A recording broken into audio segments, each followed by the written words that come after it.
India के leaders के पास एक मैजिक वॉन्ड है। रोड बनानी हो, पैसा नहीं है। हॉस्पिटल बनाना हो, इसकी गारंटी बजट मैं नहीं नहीं है। दे सकता। लेकिन अगर इलेक्शन जीतना हो, सिर्फ एक कार्ड निकालो, रिलीजन का कार्ड, और खेल खत्म। पॉलिटिक्स का असली काम होता है डेवलपमेंट, एजुकेशन, हेल्थ केयर। लेकिन हमारे देश में ये सब सेकेंडरी है। प्राइमरी क्या है? मंदिर, मस्जिद, कास्ट, धर्म। और मोदी जी इस गेम के असली चैंपियन है। हर इलेक्शन के पहले आपने देखा होगा, कभी राम मंदिर इनॉग्रेशन प्राइम टाइम पे दिखाया जाता है। भव्य राम मंदिर का उद्घाटन करेंगे।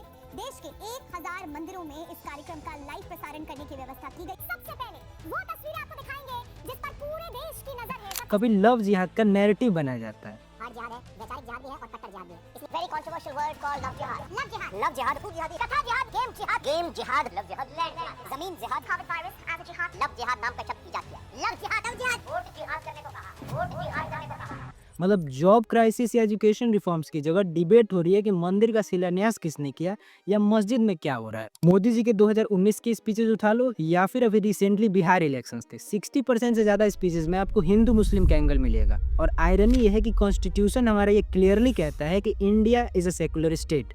मतलब स्टेट का धर्म से कोई लेना देना नहीं है। लेकिन ग्राउंड पे वोट के लिए धर्म ही करेंसी बन गया है। जॉब्स के बारे में सवाल करो तो जवाब मिलता है कि मंदिर बन रहा है ना। हम लोग ग्रेजुएशन करने के बाद इधर उधर भटकते रहते हैं पर कहीं जॉब नहीं मिलती है। In the year 2000, around 35% of Indian youth were unemployed. By 2022, the number almost doubled. Petrol diesel का रेट पूछो तो पाकिस्तान को देख लो, पाकिस्तान से कंपेयर कर लो। और एजुकेशन और हेल्थ केयर का हाल बुरा है, लेकिन हेडलाइंस ऐसी बनती हैं जैसे डेवलपमेंट का असली स्केल राम मंदिर के इनॉग्रेशन में ही लिखा है। Now to India, where at least 10 infants have died when a fire broke out in the children's ward of a government hospital in northern India. Election rallies देख लो, कभी अली वर्सेस बजरंग बली, कभी मटन और mangalsutra. Problem सिर्फ इतनी नहीं है कि रिलीजन का यूज हो रहा है, प्रॉब्लम यह है कि इसी वजह से असली इश्यूज इग्नोर हो रहे हैं। यूथ अनएम्प्लॉयमेंट रेट ऑफिशियली 10% के आसपास है। रूरल हेल्थ केयर कोलैप्स हो रहा है। फार्मर्स की डेथ और साइड अभी भी न्यूज़ का पार्ट है। लेकिन मोदी जी की स्पीचेस में ये सब रेयरली मेंशन्ड होता है। लेकिन ये जो रिलीजियस हेट्रेड फैलाने वाली बातें हैं वो गारंटीड होती हैं, क्योंकि डेवलपमेंट से वोट नहीं मिल पाता, लेकिन धर्म से गारंटीड मिलता है। आर्टिकल 25/2018 क्लियरली कहता है कि स्टेट को धर्म से डिस्टेंस बना के रहना चाहिए। लेकिन ग्राउंड रियलिटी ये है कि स्टेट रिलीजन का ओपनली मार्केटिंग मैनेजर बन चुका है। और ये सिर्फ डेमोक्रेसी का जोक नहीं है, ये देश के फ्यूचर के साथ खिलवाड़ है। अब बात कर लेते हैं कुछ बीजेपी के इंटेलेक्चुअल्स की। सुधांशु त्रिवेदी भाई साहब, इनको व्हाट्सएप यूनिवर्सिटी का लाइफ टाइम अचीवमेंट अवार्ड देना चाहिए। एक डिबेट में प्राउडली कह रहे थे कि where there is no Hindu composite culture do not exist.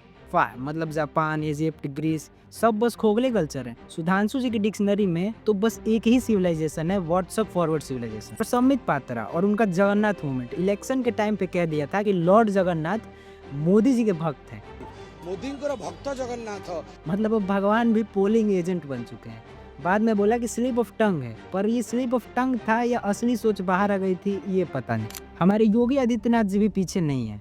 कहते हैं कि कुछ लोग कास्ट और धर्म के नाम पर देश को बांट रहे हैं। कुछ लोग तो एक हिंदू के खून के बदले आने वाले समय में हम प्रशासन से एफआईआर दर्ज नहीं करवाएंगे, बल्कि कम से कम 10 ऐसे लोगों की हत्या उससे करवाएंगे कि अगर वो एक हिंदू बालिका को ले जाएंगे तो कम से कम 100 मुस्लिम बालिकाओं को।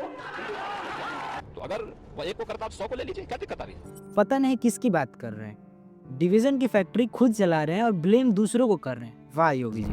और मोदी जी भाई साहब, उनका तो लेवल ही अलग है। स्टेज पे खड़े होकर एक दिन बोलेंगे कि सबका साथ और सबका विकास, और अगली ही रैली में बोलेंगे मंदिर, मस्जिद, मांस, मंगलसूत्र।